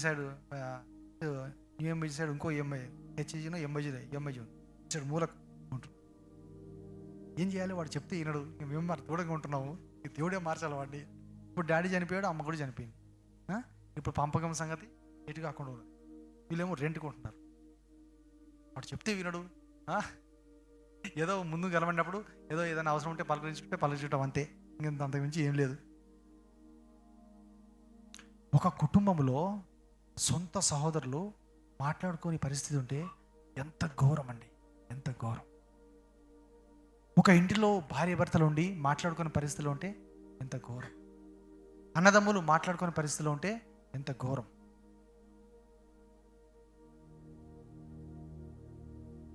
ఇప్పుడు ఈ మధ్య ఒకటి జరిగింది, మీకు తెలుసు కదా, అందరికీ తెలుసు. ఏపీలో ఉన్నటువంటి సీఎం జగన్మోహన్ రెడ్డి సొంత చెల్లిని ఏమైంది? దేవుడు ఆయనకు పోటీ నిలబడింది, ఆయన తిడుతుంది, ఆయన గద్దిస్తుంది. ఈ పార్టీ వాళ్ళు, ఒక పార్టీ వాళ్ళు ఏం చేశారు? ఇద్దరికి పెట్టేశారు, భేదం పెట్టేశారు. వింత పరిస్థితి. రాజశేఖర రెడ్డి చనిపోయాడు, తల్లి ఉన్నది, విజయం ఉన్నది. ఈమె పక్షం ఉండాలా, ఆయన పక్షం ఉండాలా, ఎవరి పక్షం ఉండాలి? ఏం చేయాలి? అగ్ని పరీక్ష, ఒక ముళ్ళ బాట, నెమ్మది లేని పరిస్థితి. ఎవరిది కరెక్ట్ అనాలి, ఎవరిది తప్పనాలి, ఎవరు తప్పు ఎవరు రైట్ దేవుడు నిర్ణయిస్తాడు. హల్లెలూయా. ఎవరు తప్పు ఎవరు రైట్ వాళ్ళకి తెలుసు, వాళ్ళ హృదయానికి తెలుసు, మనిషికి తెలుసు. లోకానికి అన్ని పరిస్థితులు తెలియకపోవచ్చు, నిజమైన స్థితి తెలియకపోవచ్చు. But God knows, God will reward.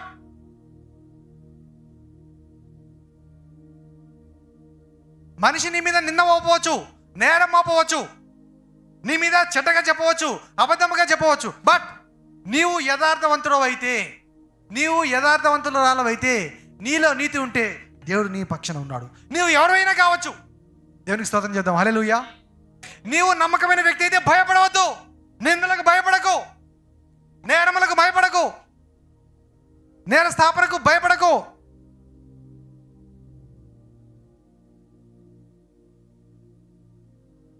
నీ ఇంటి వారే నీకు విరోధంగా మాట్లాడుతున్నారా?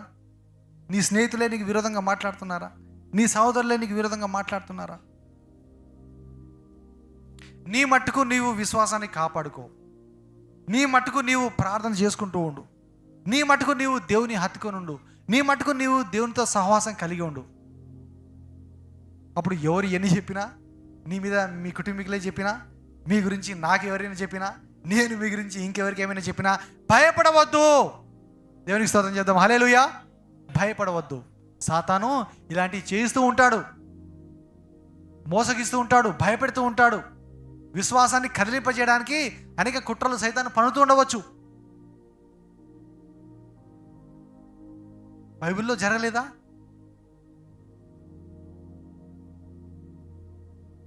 సౌలు ఏం చేస్తున్నాడు? చంపుతా చంపుతా అంటున్నాడు దావీదుని. వెంటబడుతున్నాడు. అని దావీదు పక్క తీర్చుకున్నాడా? చంపాడా? చేతికి చిక్కాడు. 2 సార్లు చిక్కాడు. ఒకసారి నీటి బుడ్డిని తీసుకున్నాడు, ఇంకోసారి స్వయంగా సౌలు యొక్క అంగినే ఒక కొన అంచు కట్ చేసుకున్నాడు. ప్రూఫ్ కోసం. సౌలా రాజా, నీవు నా చేతికి చిక్కావు, అయినా సరే నేను నిన్ను చంపలేదు. నా దగ్గర నుంచి నీకు హాని లేదని ఇంతకంటే నీకు రుజువు, ప్రూఫ్ ఏం కావాలి? దావీదా, నాయనా నువ్వేనా? అయ్యో అయ్యో అయ్యో, నేను తప్పు చేశాను, క్షమించు, నేను చంపను రా అన్నాడు. మరలా ఏం చేస్తున్నాడు? పొద్దున్నే తెల్లారినప్పటి నుంచి మళ్ళీ ఏం చేస్తున్నాడు? అదే పని మీద ఉంటున్నాడు. దావీదుని ఎలా చంపాలి, ఎట్లా చంపాలి, ఎలా పట్టుకోవాలి, అదే ప్రయత్నంలో ఉంటున్నాడు. అంటే ఒకసారి క్షమించానని చెప్పాడు, దావీదు నాయన నా దగ్గరకు వచ్చాయని చెప్తున్నాడు. మళ్ళీ ఏమైపోయింది నెక్స్ట్ వెంటనే? సైతాను సౌలుని పట్టి వెంబడించి ఆ పని చేయిస్తుంది. ఎందుకు? సైతాను విడవట్లే సౌలుని.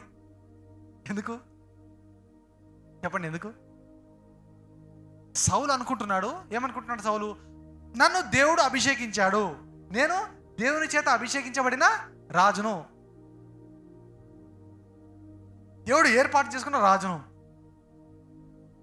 కానీ దేవుడు విడిచిపెట్టాడు ఆ సంగతి. సమూయేలు కూడా చెప్పాడు సౌలుకి, సౌలా 2 సార్లు దేవుడు నీకు అవకాశం ఇచ్చాడు, 2 సార్లు అవకాశము సద్వినియోగం చేసుకోలేదు. దేవుడు వేరే వ్యక్తిని చూసుకున్నాడు, ఆయన సెలెక్ట్ చేసుకున్నాడు, నీ పని అయిపోయింది అన్నాడు. కానీ ఏదో ఇక బ్రతుకుతున్నాడు, కానీ పేరుకి మాత్రమే చేస్తున్నాడు, యుద్ధాలు చేస్తున్నాడు. లాస్ట్కి వస్తే నువ్వు యుద్ధంలో చనిపోబోతున్నావు, రేపటి దినాన నువ్వు నా దగ్గరికి వచ్చేస్తావని సమూయేలు చెప్పేశాడు సౌలుకి కూడా.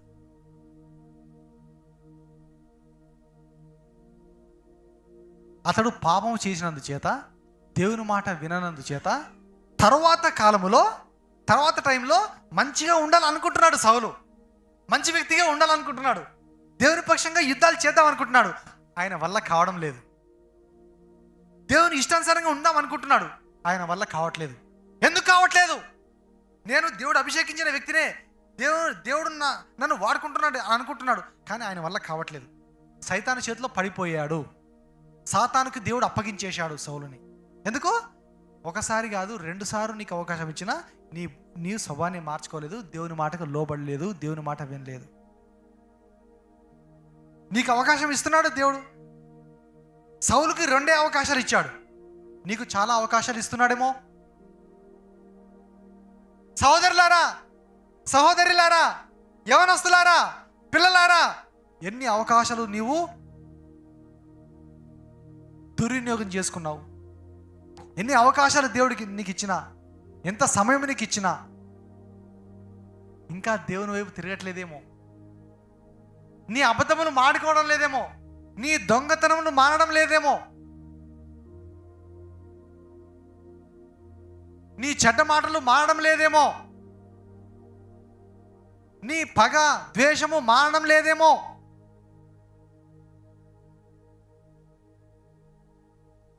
అందరిని ప్రేమించడం నేర్చుకోవడం లేదేమో, క్షమించడం ఇంకా నేర్చుకోవడం లేదేమో. నీవు అవకాశం ఇచ్చి ఇచ్చి ఇచ్చి నీ సమయం అయిపోతుంది. దేవుడు నీకు ఇచ్చిన గడువు అయిపోతూ ఉన్నది. తన సహోదరుని ద్వేషించేవాడు చీకటిలో ఉండి చీకటిలో నడుచుచున్నాడు. చీకటి అతని కళ్ళకు గురుడితనము కలుగజేసి. యోహాను సువార్త 9వ అధ్యాయం 40వ వచనం.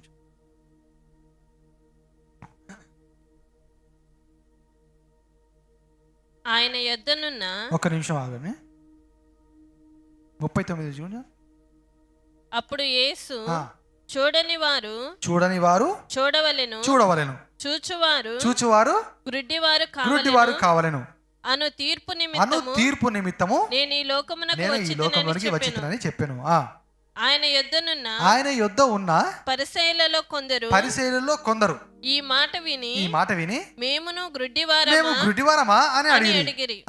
అందుకు యేసు మీరు గ్రుడ్డివారైతే మీకు పాపము లేకపోవును, కానీ చూచుచున్నామని మీరు ఇప్పుడు చెప్పుకొనుచున్నారు కనుక మీ పాపము నిలిచి ఉన్నదని చెప్పాను.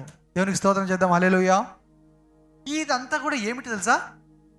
మొత్తం ఈ అధ్యాయం అంతా గ్రుడ్డివాని గురించే. అక్కడ ఉన్నాడు ఒక వ్యక్తి, ఎవరైనా పుట్టు గ్రుడ్డివాడు. యేసుప్రభు ఏం చేశాడు? ఆయన్ని స్వస్థపరిచాడు. హల్లెలూయా. కొంతమంది వచ్చారు ఆయన దగ్గరికి, ప్రభువా నువ్వు చెప్పు, ఎందుకు గుడ్డివాడిగా పుట్టాడు ఈయన పాపం చేశాడా? ఈయన తల్లిదండ్రులు పాపం చేశారా? ఏంటి కారణం ఏంటి చెప్పు. సాధారణంగా అమ్మో నేనేం తప్పు చేశాను, ఏం పాపం చేసినావు, అందుకే నాకు ఈ పరిస్థితి అని అనుకుంటూ ఉంటా. కానీ కొన్నిసార్లు వారు పాపం చేయకపోయినా, వారి తల్లిదండ్రులు పాపం చేయకపోయినా, వారి సంబంధికులు పాపం చేయకపోయినా, ఎందుకొరకు దేవుడు ఒక లోపం కానీ బలహీనత కానీ పెడుతున్నాడు? ఇక్కడ ప్రభు చెప్తున్నాడు. అది కాదు కారణం. 3వ వచనం, వీడైనను వీని కన్నవారైనను పాపం చేయలేదు, కానీ దేవుని క్రియలు వీని యందు ప్రత్యక్షపరచబడుటకే వీడు గ్రుడ్డివాడుగా పుట్టెను. దేవునికి స్తోత్రం చెప్దాం. హల్లెలూయా. ఒకానొక దినాన వాడు స్వస్థ చిత్తుడై నన్ను మహింపరుస్తాడు, ప్రజలకందరికి కూడా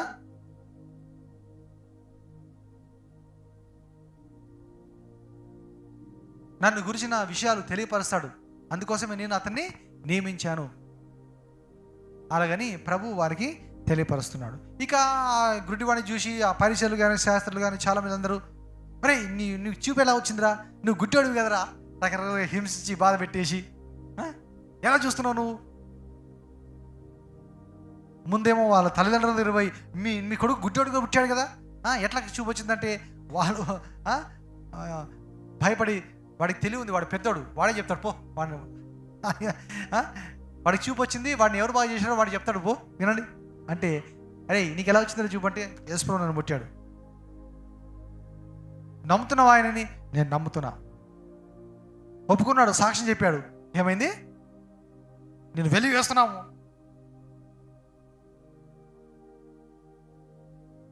వెలివేయబడితే వెలివేయబడ్డాడు, కానీ చూపు అయితే వచ్చింది. హల్లెలూయా. మనం వెలివేయబడితే వెలివేద్దాం కాక, కానీ చూపు కలిగిన వారమై ఉందాము. ఆత్మీయ మనోనేత్రాలను తెరవబడిన వారముగా ఉందాము. హల్లెలూయా. సత్యము పూర్తిగా గ్రహించే వారముగా ఉందాము. అనేక విషయాలు మనం మరుగు చేయబడి ఉన్నాయేమో, నీకు అనేక విషయాలు మరుగు చేయబడి ఉన్నాయేమో, ఈ వాక్యంలో అనేక విషయాలు నువ్వు తెలుసుకోలేని పరిస్థితుల్లో ఉన్నాయేమో, అవి తెలుసుకోగలిగితే చాలు. అబ్రహాం అనే ఒక సహోదరుడు గుడ్డ ఆయన ఉండేవాడు కదా, చాలామంది తెలుసు. అయినా సరే ఏం చేసేవాడు, కూర్చొని మంచిగా ఎవరైనా కూర్చుంటే కొంచెం వాక్యం చదివించుకొని అవి మైండ్లో పెట్టుకొని ఎప్పుడైనా వాక్యం చెప్పంటే వాక్యం చెప్పేవాడు. అక్కడ అదేంటి ఆ బీబీసీ కాలేజీ పక్కన కాలనీలో అక్కడ సెట్ అయిపోయి అక్కడ ఉండి మ్యారేజ్ అయిన తర్వాత అక్కడే ఉన్నాడు కొంతకాలం. మొత్తానికి చాలామంది విశ్వాసులు అందరూ పరిచయం అయిపోయారు. ఇక్కడే కాదు, ఆంధ్రలో కూడా చాలా చోట్ల మొత్తం అందరినీ ఫ్రెండ్షిప్ చేసుకున్నాడు, మంచిగా మచ్చిక చేసుకున్నాడు, చాలా ఫ్యామిలీస్ మచ్చిక చేసుకున్నాడు, అందరినీ విజిట్ చేస్తూ ఉండేవాడు, కొన్ని సంఘాల్లో పోయి వాక్యం చెప్తుండేవాడు. చూడండి, గుడ్డివాడే, చూపు లేదు కానీ మన దగ్గర ఆనంద్ కుమార్ అనే సహోదరుడు ఉండేవాడు. ఆయన్ని ఇప్పుడు ఇంకో బ్రాంచ్ పెట్టేసి ఆయనకు పాస్టర్ చేశాడు డానియల్. ఇంతకుముందు చూపు ఉండేదంట, ఆయనకి చూపు ఉండేదంట. తర్వాత ఎలాగో మొత్తానికి ఏమైపోయింది, పోయింది. కాకపోతే బాగా ఎండ ఉంటే కొంచెం మసకలా కనిపిస్తుందట, లేకపోతే తర్వాత ఏం లేదు. కార్పెంటరీ వర్క్ నేర్చుకున్నాడు, కార్పెంటరీ చేస్తాడు. ఇక మన దగ్గర కూడా ఉన్నప్పుడు చాలా సంవత్సరాల క్రితం వాకింగ్ చెప్పమని చెప్పేవాళ్ళు. చెప్తే అంటే కాదు కానీ ఏదైనా యూత్ మీటింగో లేకపోతే అప్పుడప్పుడు ఏదైనా ఫుల్ నైట్లోనో కొంచెం సేపు చెప్పంటే ఇక నిలబడి ఇర్మియా మొదటి అధ్యాయం అనేవాడు. అది అందరు కింద చదువుతుంటే దాని గురించి ఏదో చెప్పుకుంటూ పోతుండేవాడు. ఇంకో రోజు నిలబడి చెప్పమంటే దానియేలు 3వ అధ్యాయం, అందులో కింద ఉన్న వారంతా చదివితే దాని గురించి ఏదో కొన్ని మాటలు చెప్పుకుంటూ పోతుండే. ఒక సహోదరి ఉండేది, ఒక సిస్టరు చనిపోయింది ఇప్పుడు చాలా సంవత్సరాల క్రితము. అప్పుడప్పుడు వస్తుండేది మన దగ్గరికి. ఆమె దగ్గర ఈ బ్రెయిలీ బైబిల్ ఉండేది, బ్రెయిలీ లిపిలో ఉండేటువంటి బైబిల్. దాంతో వాళ్ళు ఏం చేస్తారు, చదవగలుగుతారు. తెలుసా మీకు? ఇట్లా ఫింగర్స్ పెట్టి ఏళ్ళు పెట్టేసి మొత్తం బైబిల్ అంతా చదువుతారు.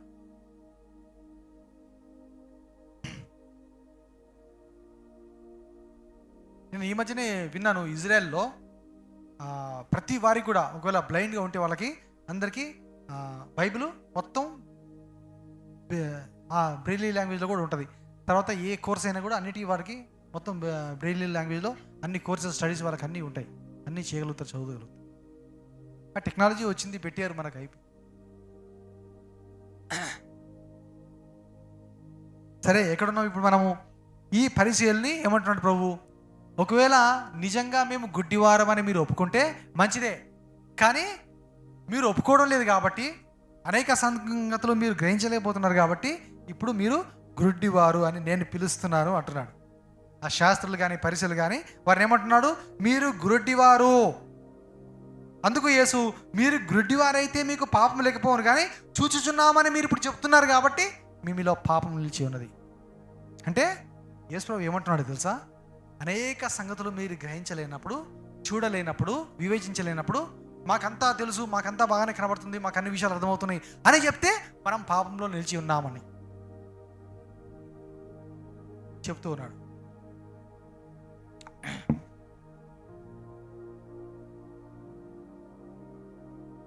యెషయా 6, 9, 10 వచనాలు. ఇది చాలా ఫేమస్ కొటేషన్. యెషయా గ్రంథము 6, 9, 10 వచనాలు. ఆయన నీవు పోయి ఈ జనులతో ఇట్లనము, మీరు నిత్యము వినుచుందురు గాని గ్రహింపకుందురు, నిత్యము చూచుచుందురు గాని తెలుసుకొనకుందురు.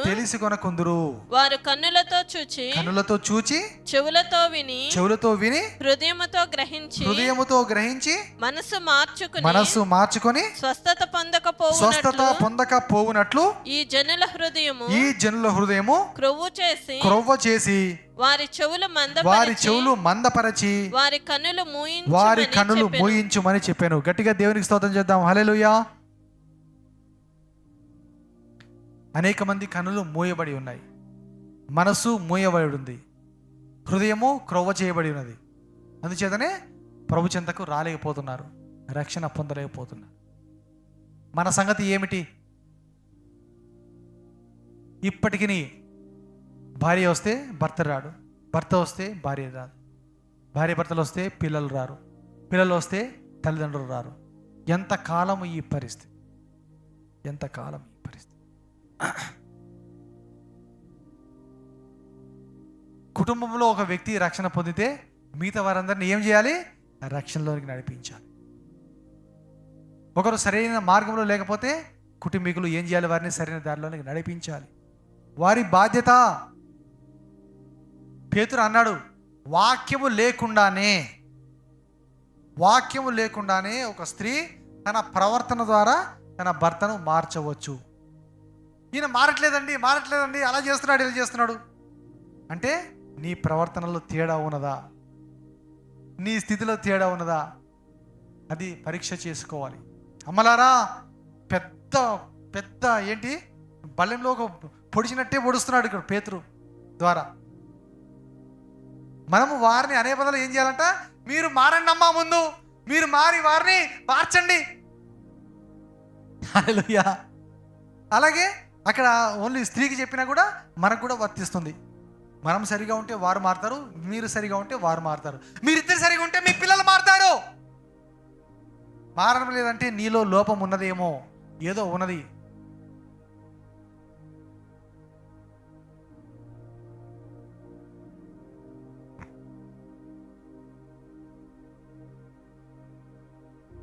ఆ మాటనే ఇప్పుడు యెషయాలో మనం చదివిన మాటనే యేసు ప్రభు జ్ఞాపకం చేశాడు, గుర్తు చేశాడు. యోహాను సువార్త 12:39 నుంచి చూడండి. యోహాను 12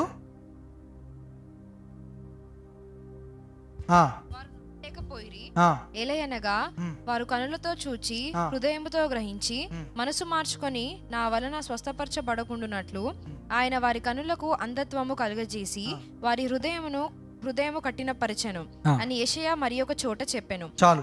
ఇలాగూ ఈ యేసు ప్రభు ఈ మాట ఎందుకు జ్ఞాపకం చేశాడు? అక్కడ శాస్త్రులతో కానీ ప్రజలతో కానీ మాట్లాడుతూ ఉన్నప్పుడు వారు ప్రభుని అంగీకరించడానికి ఇష్టపడట్లేదు, ముందుకు రావట్లేదు, ప్రభుని నమ్మట్లేదు, యేసు ప్రభు చెప్పిన మాటలు నమ్మట్లేదు, విశ్వసించట్లేదు, మెస్సీగా రక్షణగా అంగీకరించట్లేదు, స్వీకరించట్లేదు ప్రభుని. అప్పుడు ఏమంటున్నాడు ప్రభు? యెషయా ద్వారా ప్రభు చెప్పిన మాట నిజమే కదా, వీరి హృదయము క్రొవ్వ చేయబడి ఉంది, కళ్ళు మూయబడి ఉన్నాయి.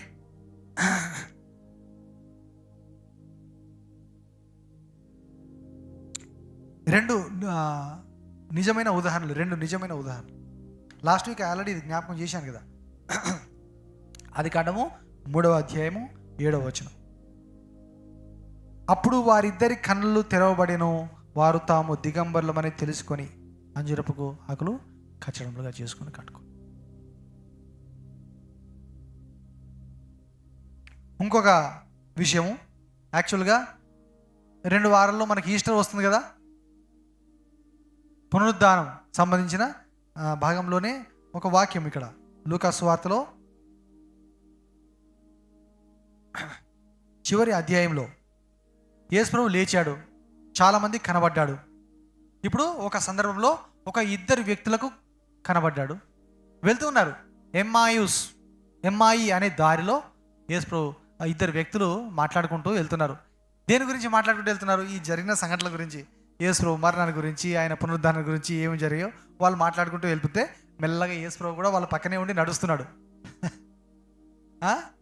యేసు ప్రభు కూడా వాళ్ళ పక్కగా ఉండి వెళ్తూ ఉన్నాడు.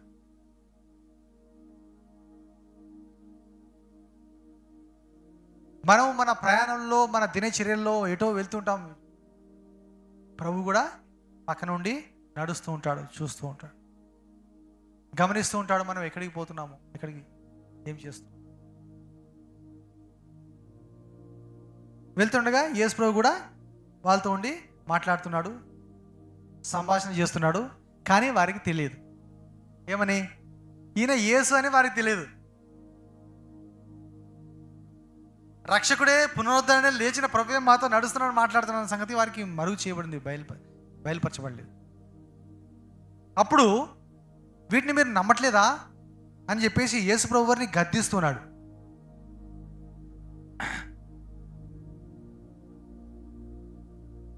ఇరవై 5వ వచనం, లూకా 24:25 వచనం. యేసు ప్రభు ఇప్పుడు వారిని ఏమంటున్నాడు చూడండి.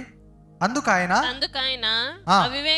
అవివేకులారా, ప్రవక్తలు చెప్పిన మాటలన్నిటిని నమ్మని మందమతులారా, క్రీస్తు ఇలాగూ శ్రమపడి తన మహిమలో ప్రవేశించుట అగత్యము కాదా అని వారితో చెప్పి మోషేయు ఆ, సమస్త ప్రవక్తలను మొదలుకుని ఆ, లేఖనములన్నిటిలో ఆ. తన్ను గూర్చిన వచనముల భావము ఆ, వారికి తెలిపెను.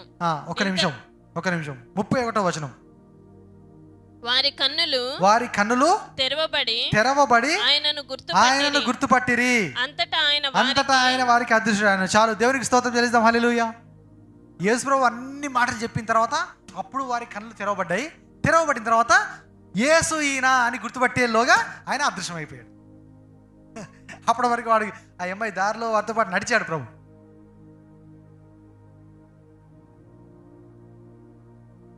అంటే ఏమిటి గుడితనము? యేసుని గుర్తుపట్టలేకపోతున్నావు, యేసు మాటలు గుర్తుపట్టలేకపోతున్నావు. యేసు ప్రభు యొక్క మాటలు, దేవుడు నీతో మాట్లాడుతుంటాడు. ఇది చేయొద్దు, ఇది మంచిది కాదు, ఇది కరెక్ట్ కాదని ఒకవైపు దేవుని స్వరం వినబడుతూ ఉంటుంది. ఇంకోవైపు సాతాను చెయ్యి పో పో పో అంటుంటాడు. తప్పు చేయి, దొంగతనం చేయి, వ్యభిచారం చేయి, మోసం చేయి, అబద్ధమాడు అంటూ ఉంటాడు వాడు. ఏం కాదులే, దేవుడు క్షమిస్తాడులే, నేను పరలోకానికి తీసుకొని పోతాడులే, ఏమి కాదులే, నువ్వు నరకంలో పడలే అంటాడు. దేవుడు అంటుంటాడు, వాక్యం అంటుంటుంది, అది చిన్నదైనా సరే పాపమే, చిన్న పెద్ద అని భేదం లేదు పాపం దగ్గర అని వాక్యం మాట్లాడుతుంది.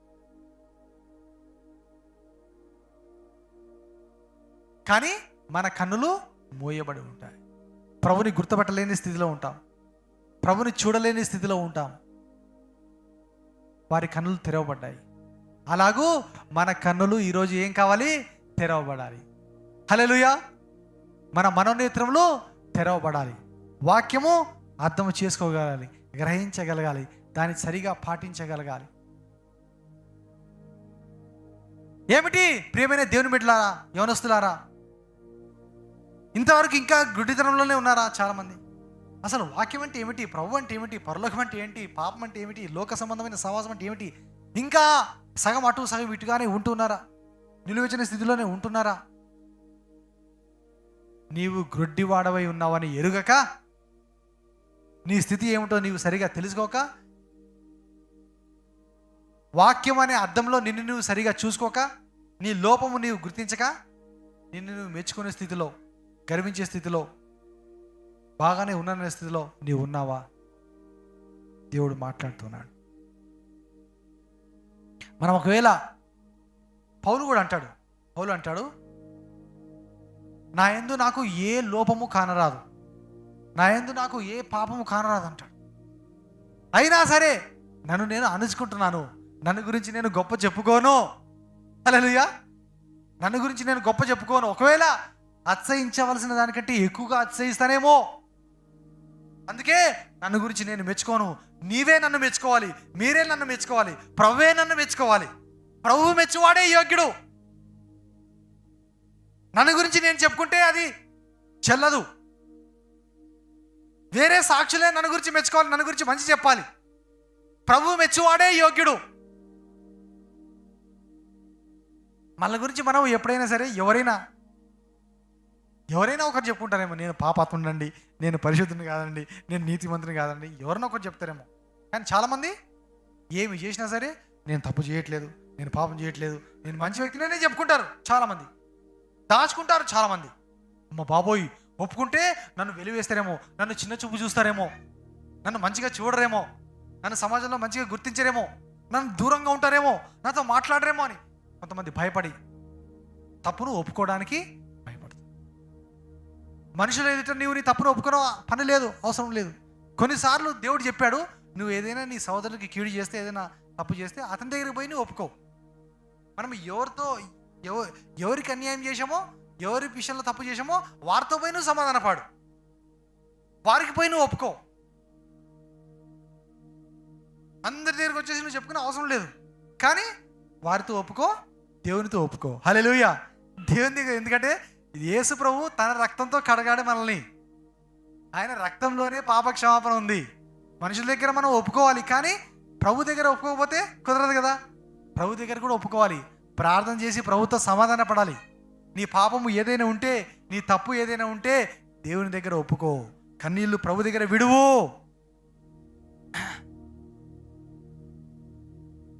నీవు దేవునితో సమాధాన పడకపోతే నేను ఎంత ప్రార్థన చేసినా అది ఫలించదు, పని చేయదు. మేము అడుగుతాం, దేవుని దగ్గర కూర్చొని మోకరించి ప్రార్థనలు అడుగుతాం, అందరి కోసం ప్రార్థిస్తాం, విశ్వాసాల కోసం ప్రార్థన చేస్తాం, ఎవరైనా తప్పిపోతే వారి కోసం ప్రార్థన చేస్తాం, కన్నీళ్లు విడుస్తాం. మీకు తెలియదు మా జీవితం ఎలాగ ఉంటుందో.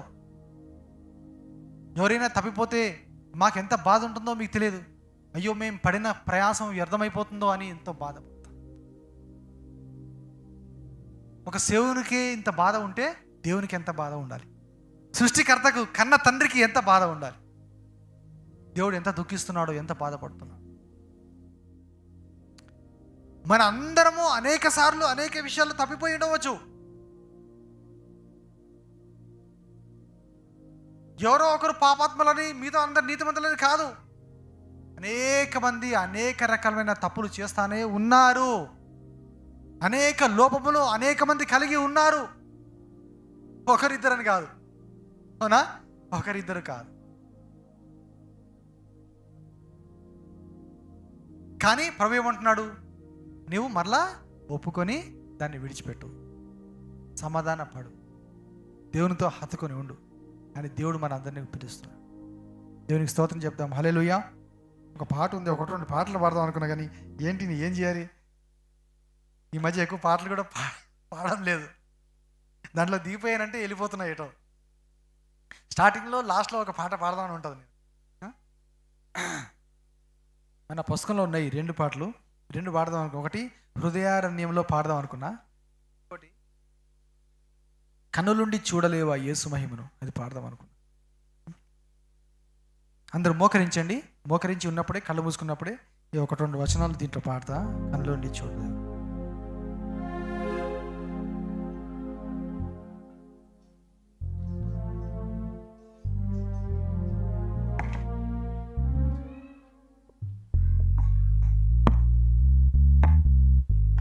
పాట మనం వింటూ ఉండగా దేవుడు మనతో మాట్లాడుతున్నాడు, హెచ్చరిస్తున్నాడు అని మనం గ్రహించి వివేచించి ఈ పాట పాడుతూ ఉండగానే అందరూ మోకరించి ఉండగా మన అందరం కూడా ప్రభు సన్నిధిలో అడుగుదాం.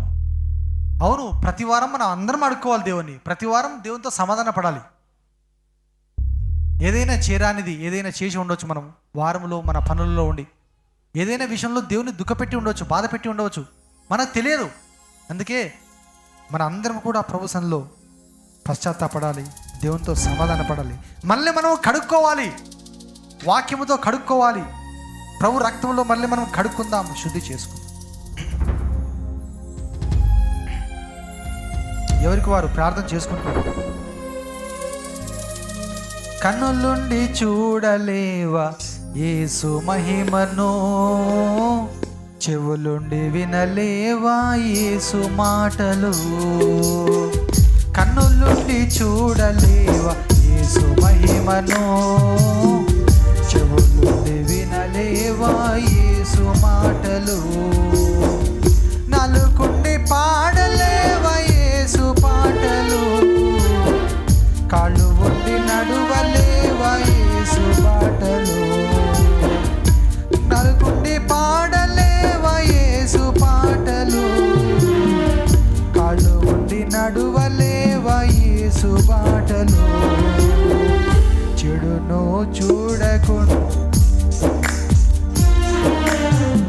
చెడును చూడకుండా నీ కనులను, చెడును వినకుండా నీ చెవులను. చెడును చూడకుండా నీ కనులను, చెడును వినకుండా నీ చెవులను. చెడును పాడకుండా నీ నాలుకన్, చెడులో నడవకుండా నీ కాళ్ళను. దూరముగా నుంచు ఓ సోదరా, దూరముగా నుంచు ఓ సోదరి, దూరముగా నుంచు ఓ సోదరా, దూరముగా నుంచు ఓ సోదరి. కన్నులుండి చూడలేవు యేసు మహిమను, చెవులుండి వినలేవా యేసు మాటలు. కన్నులుండి చూడలేవా యేసు మహిమను,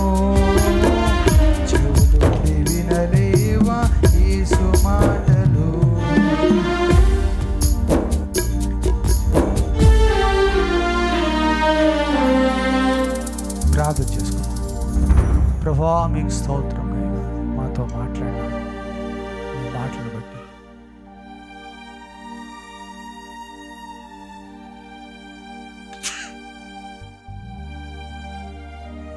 మీ మాటలు ప్రభువా మాలో నాటండి ఫలింపచేయండి. సంఘం అంతటినీ ప్రభువా లేవనెత్తండి. విశ్వాసాలందరినీ కాపాడండి, పరిశుద్ధపరచండి, కడగండి.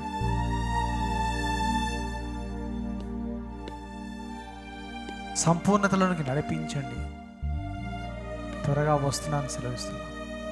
విశ్వాసాన్ని కాపాడడానికి సహాయించి వాక్యం విన్న ప్రతి బిడ్డను ఫలింపచేసి నడిపించండి, దీవించండి, ఆశీర్వదించండి. యేసు నామమున వేడుచున్నాము తండ్రి.